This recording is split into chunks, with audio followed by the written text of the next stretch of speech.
이렇게 자연스럽게 함께 예배를 드릴 수 있는 그런 시간이 된 것 같습니다. 오늘은 민수기 말씀을 통해서 약속의 신실하신 하나님이라고 하는 그런 제목으로 함께 말씀을 나눌 수 있기를 원합니다.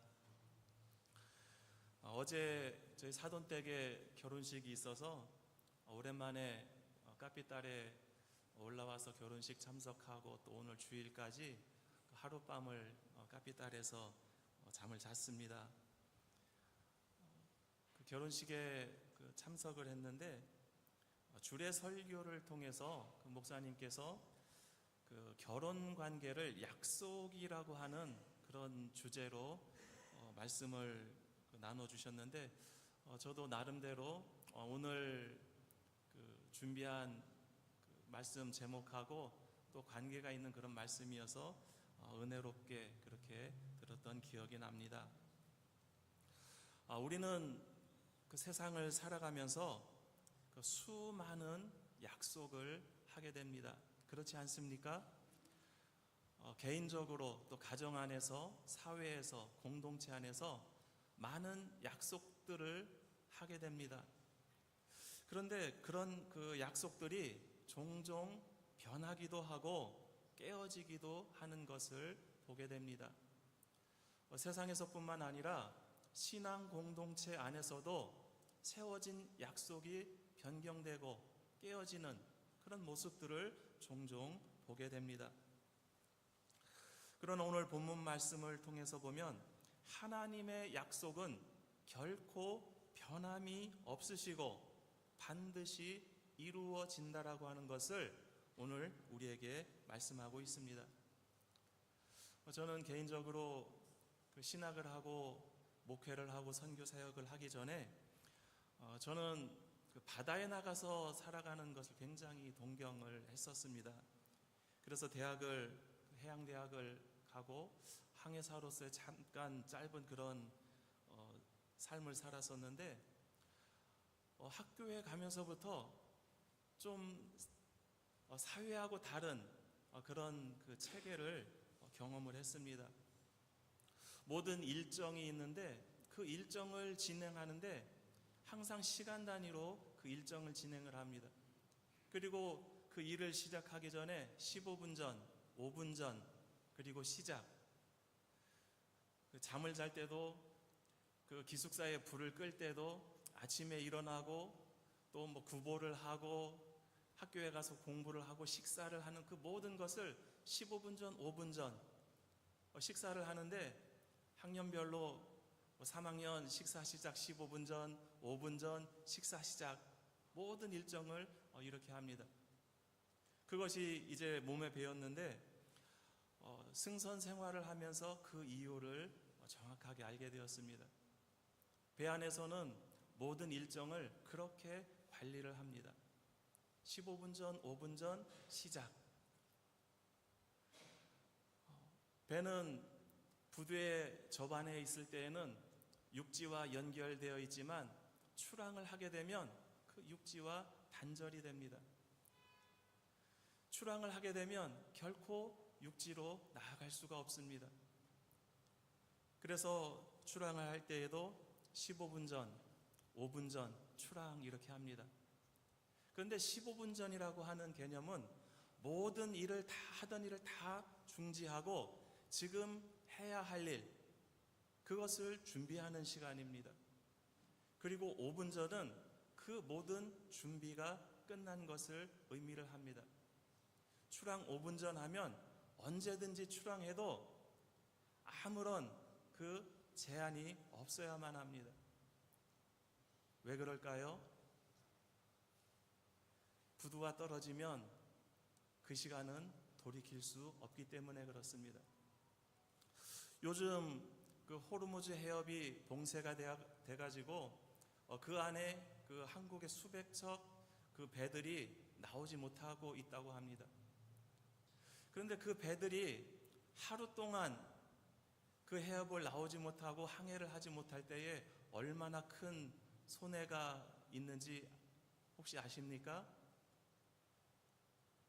하루 동안 그 벌어지는 손해가 수십억 원이 됩니다. 제가 그 항해사로 배를 탈 때에 한 번은 선원 중에 한 사람이 출항하는 시간에 맞춰서 배로 들어오지 못한 그런 일이 있었습니다.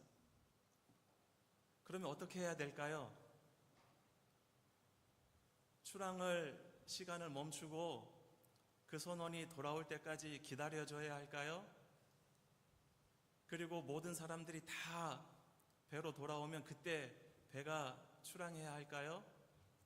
사람의 마음으로는 그렇게 해야 될 것 같습니다. 그런데 그 시간을 어기면 배는 바로 출항해 버립니다. 그리고 배에 돌아오지 못한 선원은 비행기를 타고 다음 항구로 가든지 아니면 계약이 끝나고 집으로 돌아가든지, 또한 그 과정에서 벌어지는 그 비용, 그것은 본인이 부담을 해야만 합니다. 그 사람을 기다리면서 벌어지는 손해가 수십억 원이 될 수도 있기 때문에 그렇습니다. 짧은 시간이었지만 그런 시간에 대한, 그리고 약속에 대한 그런 그 습관이 몸에 배었다가 아주 오래되었죠. 한 30년 정도 됐는데 아르헨티나에 처음 와서 좀 색다른 그러한 문화를 체험하게 됐습니다. 아르헨티나에 와서 그 사역을 하고 또 여러 모임에 참석을 하고 하는데 시간 개념이 굉장히 희박한 그런 것을 보았습니다. 지금은 아르헨티나도 굉장히 많이 변했죠. 그때만 해도 새벽 기도를 하러 교회에 가다 보면 버스 안에 저 혼자만 타고 가는 거예요. 그 시간에. 근데 지금은 어떻습니까? 여러분들 새벽 기도 하러 교회 나오실 시간에 보면 버스마다 사람들이 꽉꽉 차서 다닙니다. 그만큼 굉장히 많이 부지런해졌고 그리고 사회가 많이 변했죠. 목회자들의 모임을 해도 저는 그 습관 때문에 약속 시간 15분 전에 나가 있으면 아무도 나오지를 않아요. 정각에만 돼서 나와도 좋겠는데 꼭 약속 시간 한 30분까지는 기다려야 되고, 뭐 식사 약속을 해도 그렇고 그런 경험을 했던 적이 있습니다. 그런데 그때에 또 다른 경험을 했습니다. 어느 집사님이 그 소매옷 가게를 하시는데 그 가게를 이제 정리를 하고 그 주인에게 자배를 돌려줬는데 저에게 그 경험을 이야기를 합니다. 선교사님, 참 이상한 경험을 했습니다. 그래요. 무슨 일입니까? 그랬더니 그 집사님이 하셨던 옷가게 주인이 유대인이었다고 합니다. 유대인이었는데 오랫동안 그곳에서 옷가게를 하고 이제 그 가게를 접고 계약이 만료가 됐는데 참 특이한 경험을 했다고 합니다.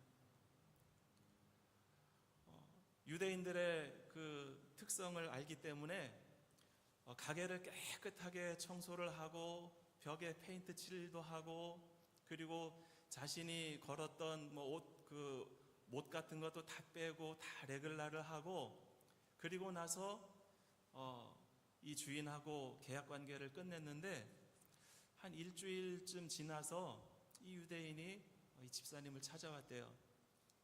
그러면서 이 집사님에게 하는 이야기가 내가 너와 계약을 할 때에 내 가게에 있었던 물건이 없어진 것이 있다. 네가 그거를 채워놔야 된다. 이렇게 이야기를 하더랍니다. 근데 아무리 생각을 해봐도 처음 가게에 들어왔을 때 있었던 물건 중에 없앤 물건이 없더래요. 그래서 이 유대인에게 물어봤답니다. 나는 기억이 안 나는데 도대체 무엇이 없어졌냐? 그랬더니 빗자루가 하나가 없어졌다 그러더랍니다. 근데 이 집사님은 그 빗자루가 생각이 안 났대요. 한참을 생각해 보니까 기억이 나는 것이 그 화장실 옆에 그 솔이 다 닳아가지고 쓸 수 없는 빗자루가 있어서 그걸 버렸던 기억이 나더랍니다. 그래서 이것이 맞느냐 그랬더니 맞다고 그러더래요. 너는 지금 그것을 나에게 변상시키려고 여기를 찾아왔냐 그랬더니 그게 맞다고 그러더래요.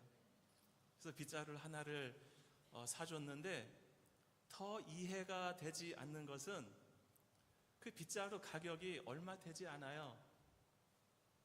그런데 이 유대인이 그 빗자루를 찾기 위해서 자신을 찾아온 것, 거리도 멀고 차를 타고 오면 기름값도 들고 또 하루를 소비했을 텐데 그 빗자루를 찾기 위해서 왜 나를 찾아왔을까?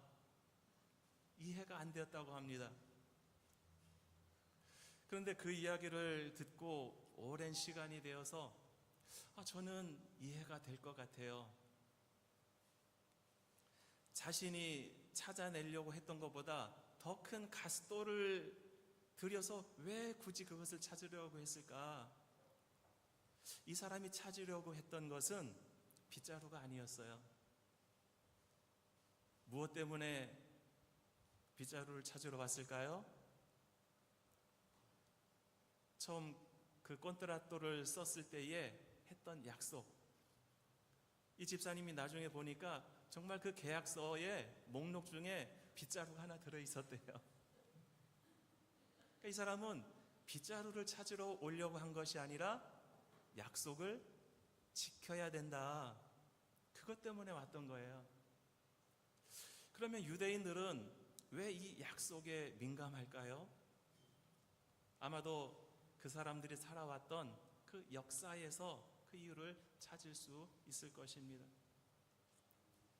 유대인들의 모든 삶은, 모든 역사는, 모든 약속은 하나님과의 관계에서 오는 겁니다.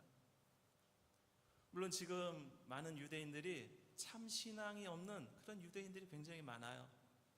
그냥 습관 속에서 하나님과의 그 약속, 그게 삶의 습관이 되어 있는 그런 유대인들이 굉장히 많습니다. 그러면 그 사람들이 가지고 있는 경험은 어떤 경험일까요?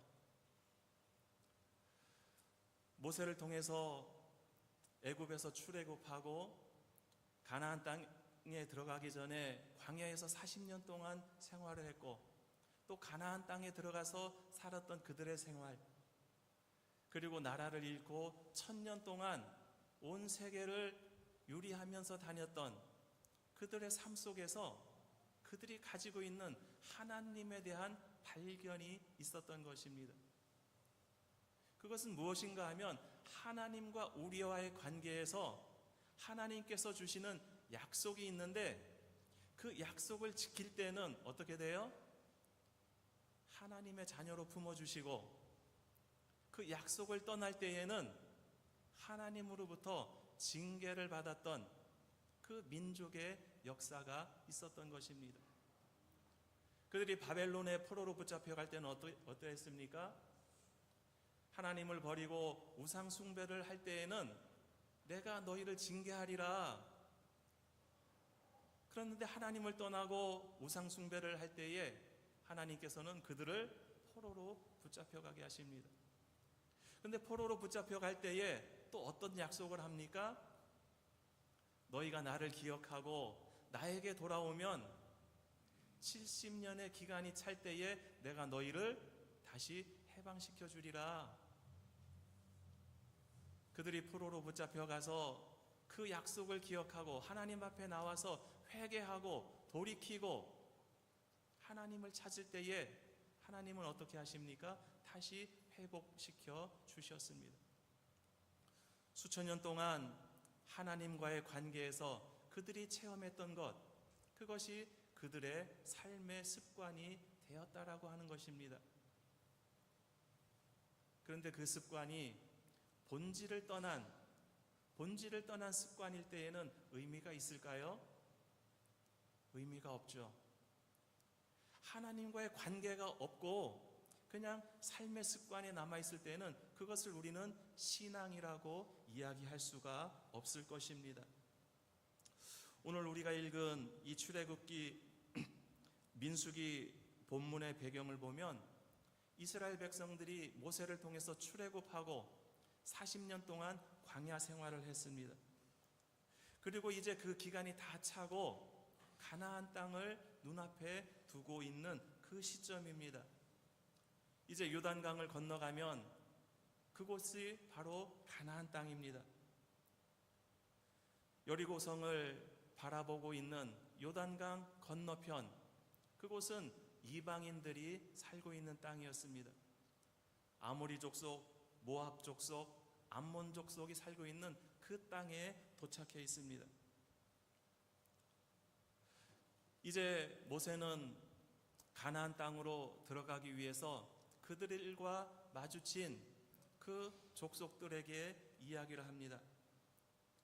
21장 21절에서 22절 말씀에 보면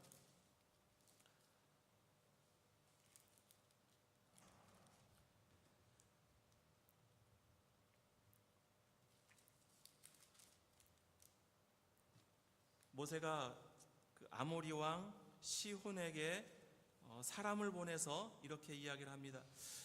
우리가 당신의 땅을 지나가게 하소서.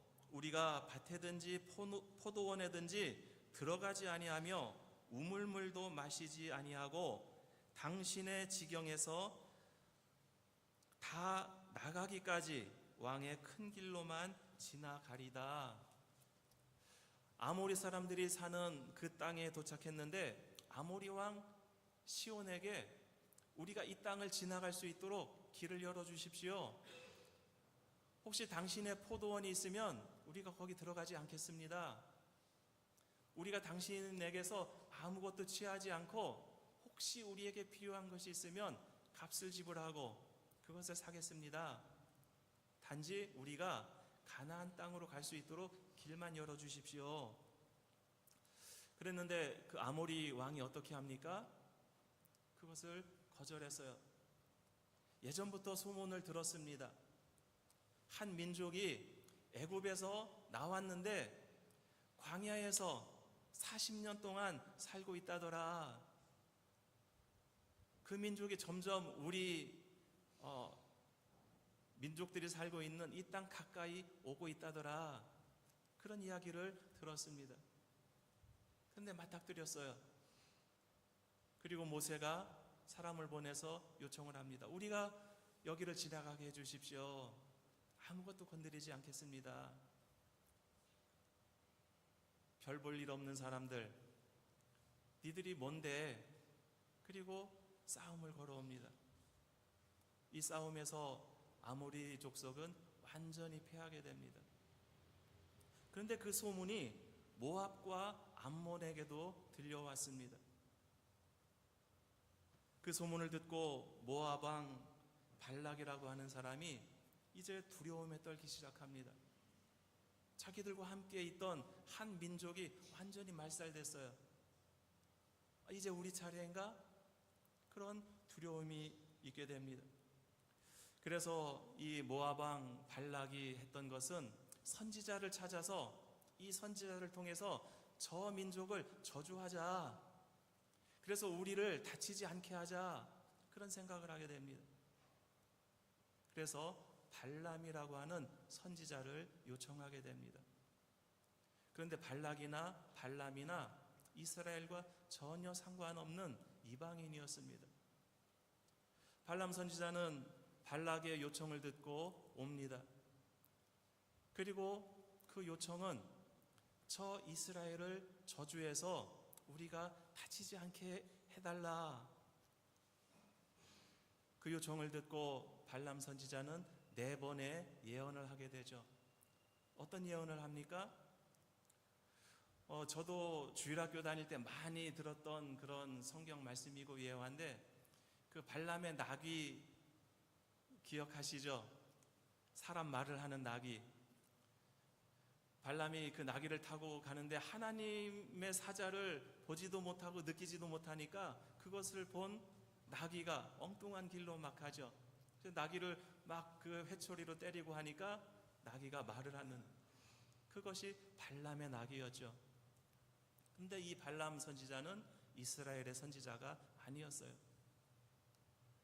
그리고 모압 왕의 요청을 듣고 4번의 예언을 하는데 그 예언의 내용을 보면 하나님의 말씀을 듣고 하나님께서 선포하라고 하시는 그 예언을 4번에 걸쳐서 합니다.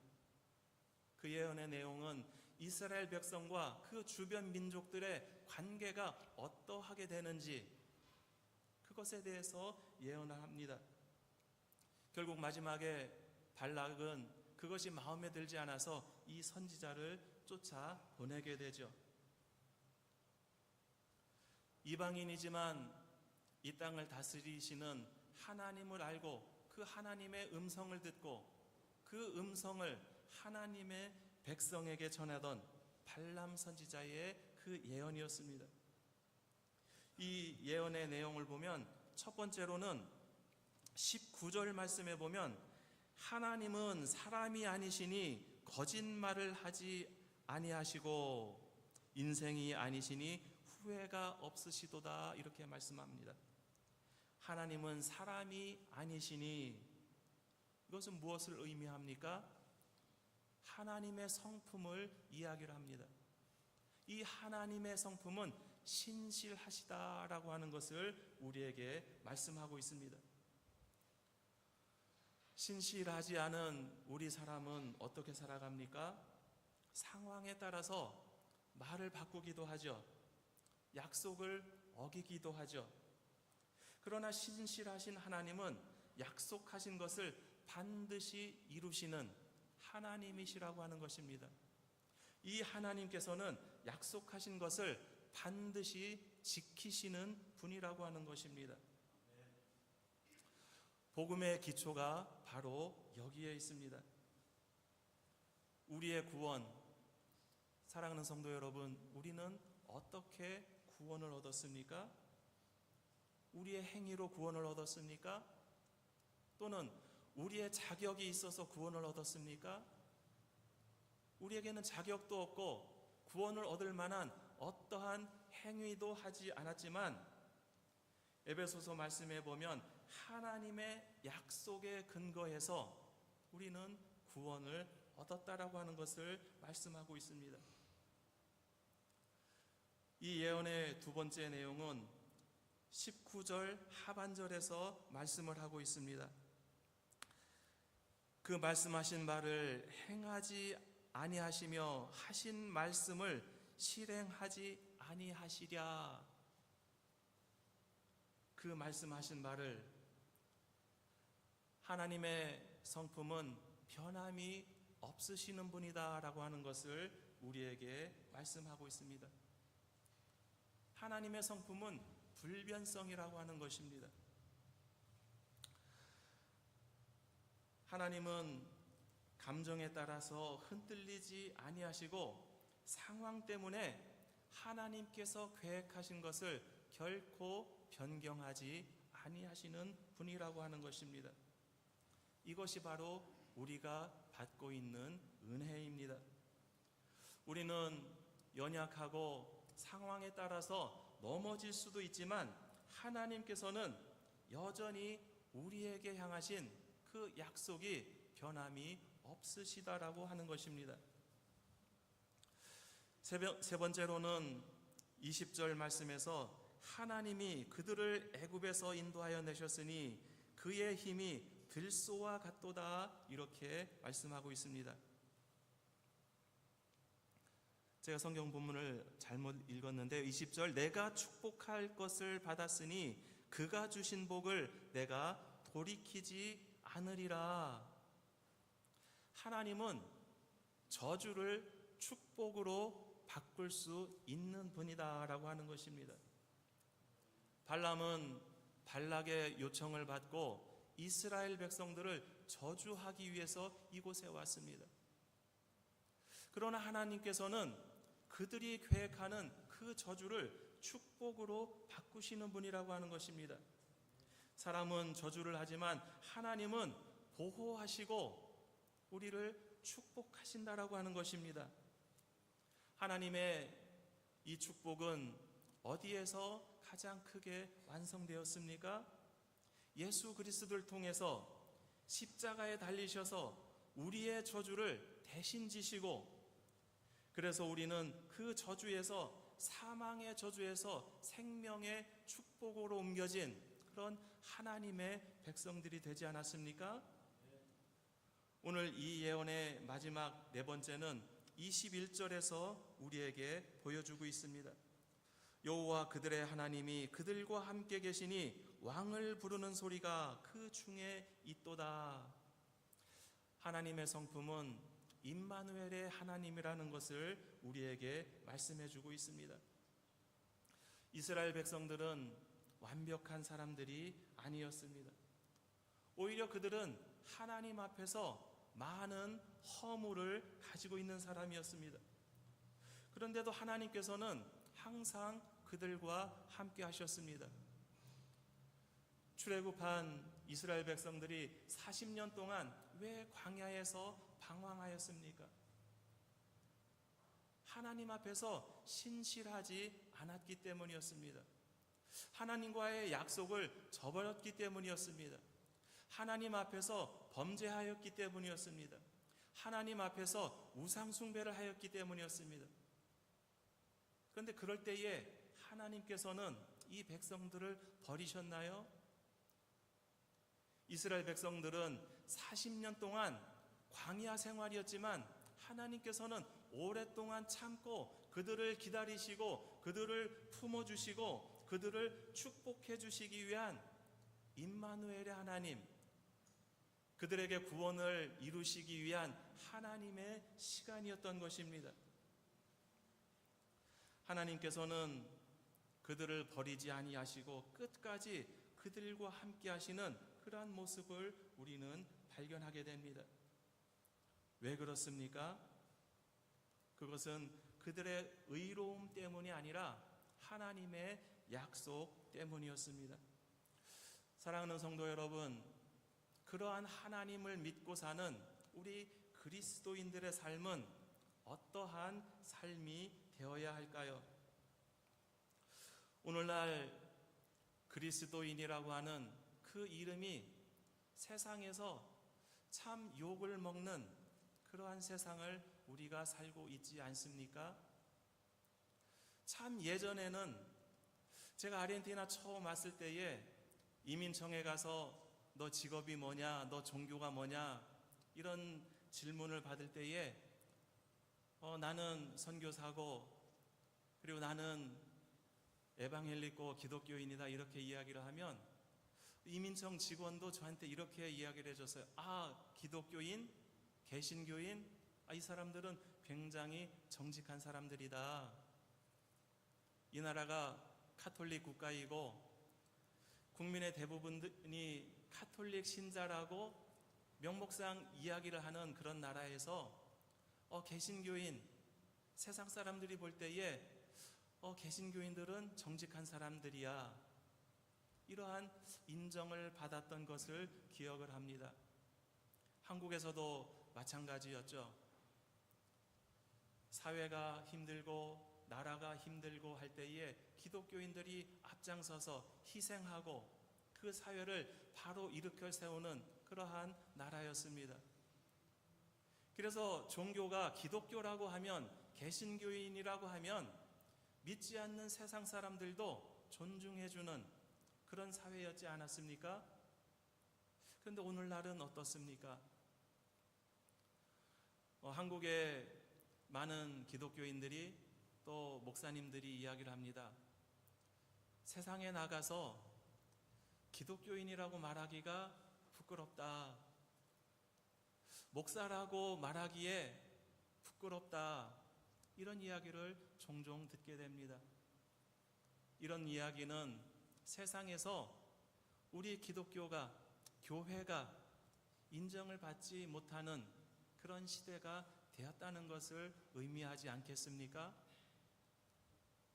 그 정도뿐만 아니라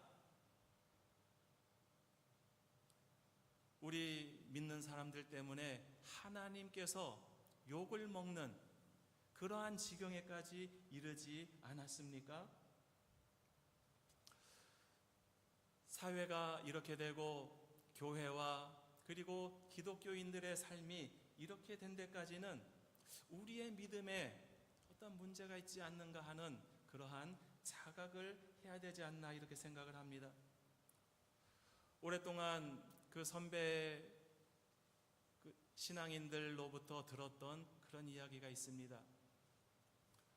우리는 제2의 이스라엘 민족이다.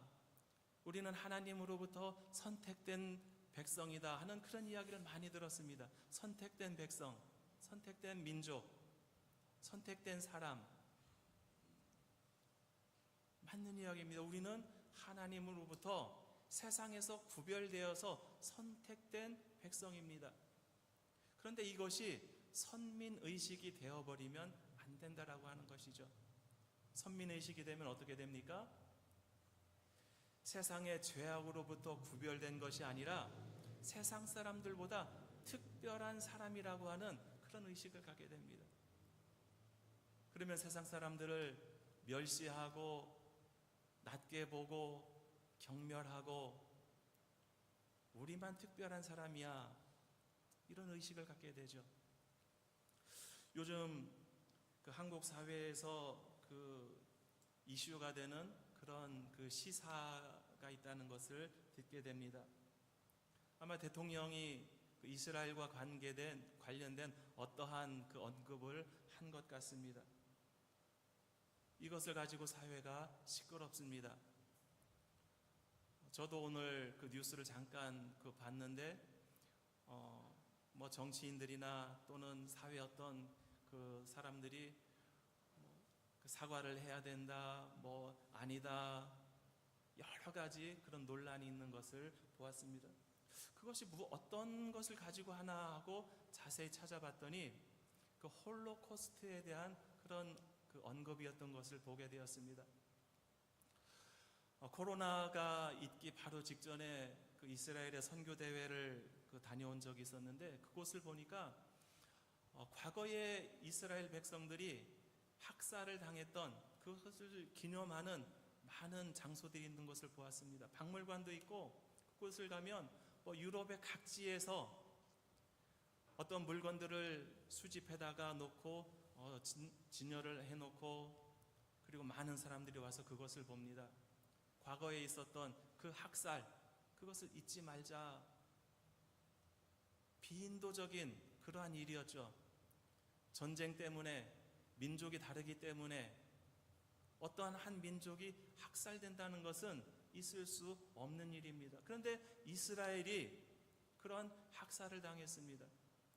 아르헨티나에도 보니까 저희 아이들이 현장 학습을 가는데 그 홀로코스트 박물관을 간다는 이야기를 듣고 여기에도 그런 곳이 있나? 보니까 그런 곳이 있더라고요. 그런데 지금 그곳에서 학살당했던 사람들이 또 다른 사람들을 학살하는 그러한 사건들이 있었던 것, 그것을 계기로 지금 한국에서도 논란이 되는 그런 것을 보았습니다. 내가 핍박을 받았던 그 경험이 있는 사람이 다른 사람을 핍박할 수 있을까요? 어떻게 생각하십니까? 그것은 가능한 일이더라고요. 제가 한국에서 그 대학원에서 심리학 공부를 하면서 기억에 남는 한 단어가 있는데 교수님이 이런 이야기를 해요. 사랑받은 사람이 사랑할 수 있고 미움받은 사람이 미워할 수 있다. 쉽게 이야기를 해서 시어머니에게 시집살이를 된통당한 며느리가 있다면 그 며느리는 시어머니가 되면 어떻게 할까요?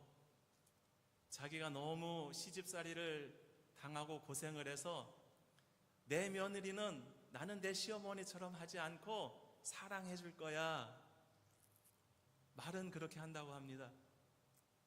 그런데 그 며느리가 시어머니가 되면 자기 며느리를 또 시집살이를 시킨다고 그래요. 엄마하고 딸 관계가 있습니다. 너무 사이가 좋지 않아요. 너무 힘들었던 딸이 엄마에게 이야기를 합니다. 엄마, 나는 엄마같이 절대 살지 않을 거야. 그런데 이 딸이 엄마가 되면 엄마와 같이 살고 있다라고 하는 것입니다. 그래서 사랑받은 사람이 사랑을 할 수 있고, 다른 사람을 미움을 받던 사람이 다른 사람을 또 미워하게 된다라고 하는 것입니다. 인류 역사상 가장 큰 고통을 받았던 이스라엘 백성들이 지금 또 더 약한 그런 다른 사람을 고통받게 하는 그런 모습을 보면서 생각하게 됩니다. 하나님이 선택한 그런 정말 선민이라고 자부했던 사람들의 삶이 왜 그럴까? 요즘에 이런 모습을 보면서 국가나 민족이나 종교, 이러한 것들이 학살의 면죄부가 될 수 있을까? 결코 될 수 없다. 그런데 왜 이런 일이 반복되고 있을까?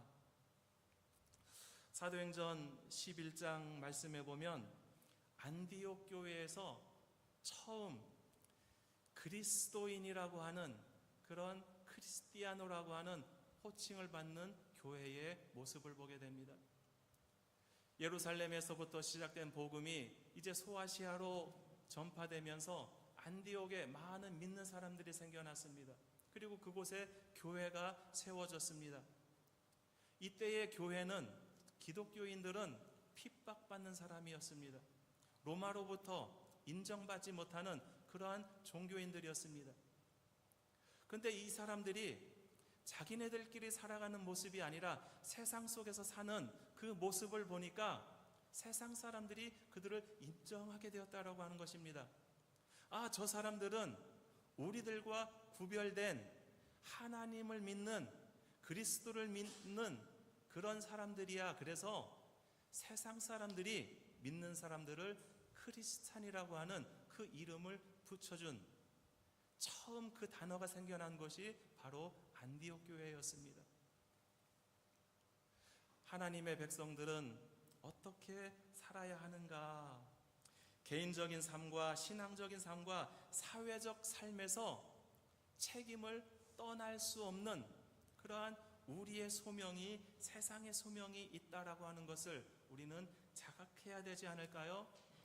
그리고 그 자각 안에는 하나님과의 관계에서 하나님께서 우리에게 주신 그 약속을 끝까지 지키시고 그 약속을 이루어 주시는 신실하신 하나님, 그 하나님을 닮아간 신실한 그리스도인의 삶을 우리가 세상 속에서 살아내야 하지 않을까요? 혼란한 이 세상을 살아가면서 그리스도인으로서의 우리의 삶을 다시 한번 생각할 수 있는 그러한 시간이 될 수 있기를 원합니다. 약속의 신실하신 하나님, 그 이름을 따라서 세상 사람들에게도 하나님을 믿는 신실한 그리스도인이라고 하는 그러한 호칭을 받을 수 있는 저와 여러분들, 우리 모든 교회의 삶이 될 수 있기를 주님의 이름으로 축원드립니다. 우리 다 같이 기도하시겠습니다. 하나님 아버지, 은혜를 감사드립니다. 우리는 세상에 살고 있지만 세상과 구별된 하나님의 백성임을 주님 앞에 고백합니다. 그러나 이 구별은 세상 사람들에게 멸시를 받는 그 구별이 아니라 믿지 않는 자들로부터도 인정을 받을 수 있는 그러한 구별된 저희들의 삶과 저희들의 공동체가 될 수 있기를 원합니다.